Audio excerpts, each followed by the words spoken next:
07, he voted. He went on record as being against the troop surge. I'd like to have the Congressman respond. Well, I'm not on record on any votes of being against the troop surge, ever.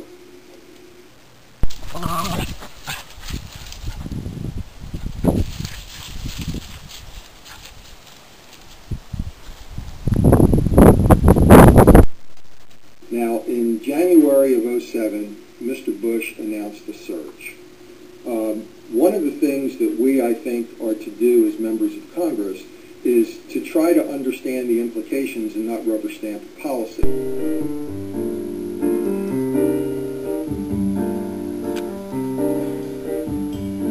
Can it be, do you hear, and your freedom song is ringing, no more doubt, no more fear, there's a new divide. And it became very clear to me in the ensuing months, March, April, May, June, that this was absolutely the right strategy to do.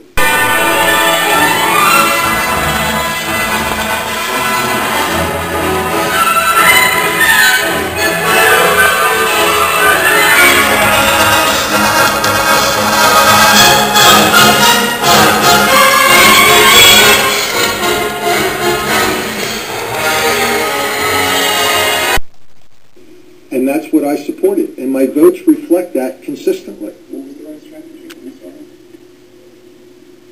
sorry. Are we doing direct questioning here, or? Yeah, I'm sorry. I mean, is this?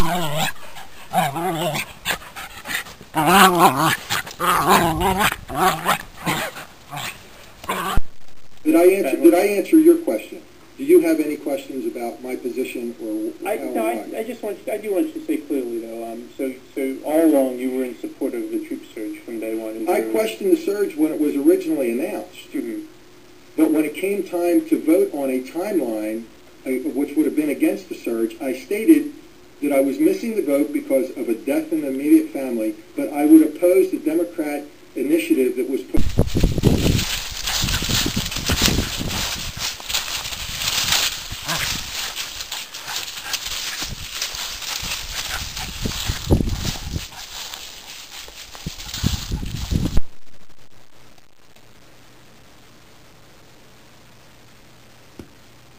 While I do not support the President's latest strategy,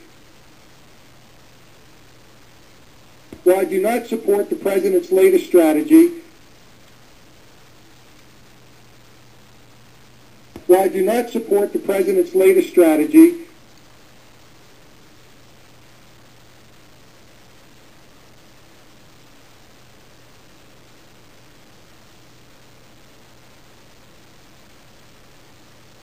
I'd like to also say, Mr.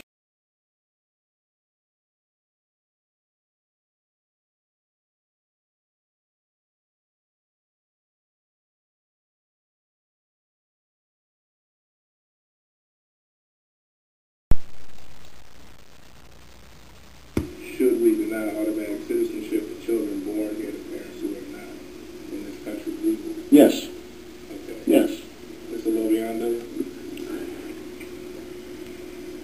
It's got to be part of comprehensive immigration reform that we talk about. I don't think this lends to a yes or no answer. Okay.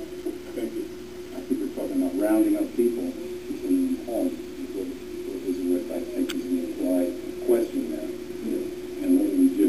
Is that what we'll do? Well, no.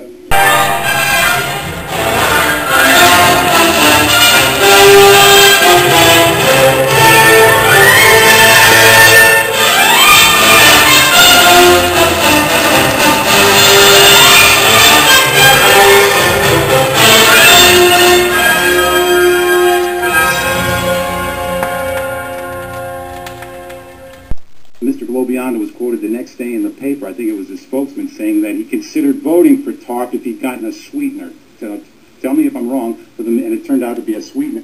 Jason, that was you being quoted in the Atlantic City Press for a sweetener for the Millville Speedway. Mr. LoBiondo, it's in the... I can produce it for you. Well, you produce it. That's... On the TARP bill, I'm just saying you're wrong. You didn't say something about a sweetener that you considered up to the very last minute? On the TARP bill? Yes. No, That's my assertion. no.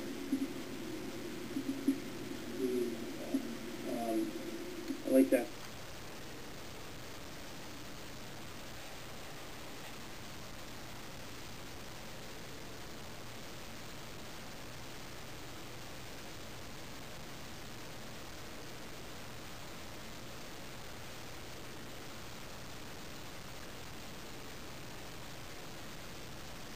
Here that it's it is disappointing that the Democrat Party chose not to field a candidate in the race. But you are a Democrat. You're running as a Democrat. No, I was a Republican up to March. Okay. That's why this is so fascinating. So what are I knew they? no one was going to challenge. I knew nobody was going to step up.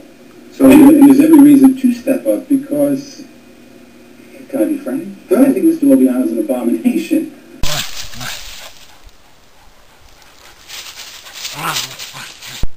There, but this guy has entrenched himself and he's figured out so well how to please people, please all sides all the time. He's like a chameleon. And the interesting thing is, I'm always telling people I voted for him 6 times. There's no need to be embarrassed when you hear me, if you're going to listen, tell us the things I'm telling them. Gladiator rebel who sprang from slavery to challenge the awesome might of imperial Rome. The symbol of the Senate. All the power of Rome.